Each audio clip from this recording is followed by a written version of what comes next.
Hey everyone, welcome back. So in this video, we're gonna talk about Vera Underwear. You've probably seen ads for Vera Underwear popping up in your feed, promising super comfy, breathable, body-hugging undies that feel like a second skin. But is Vera really worth the hype, or is it just another too good to be true online store? Let's break it down. Quick disclaimer: this review is based on public information and personal opinion. Also, a lot of you guys are asking me how I do this research so fast. I actually put together a complete guide that shows you my exact process. Links in the description. Fair Underwear sells itself as a go-to for premium basics, especially underwear that lightweight, seamless, and great for everyday wear.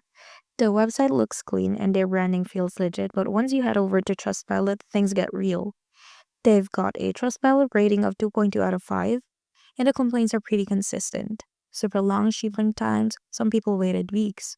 Low quality materials that doesn't match the ads. Orders arriving incomplete, and worst of all, almost no customer support when something goes wrong. Some users even say they felt tricked into buying from what looked like a premium brand, but ended up with a cheap, thin fabric that barely held up after one wash. And while the website offers flashy deals and bundle discounts, the refund process is reportedly a nightmare. Multiple reviewers said they tried to return items and never got their money back. So is their underwear a legit deal?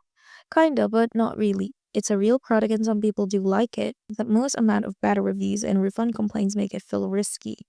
If you're okay rolling the dice for a $20 pair of undies, go for it. But if you want quality and peace of mind, you might want to look elsewhere. Tried Vary yourself? Was it comfy or a complete letdown? Drop your thoughts in the comments and don't forget to like and subscribe for more honest, no fluff product reviews. Catch you in the next one.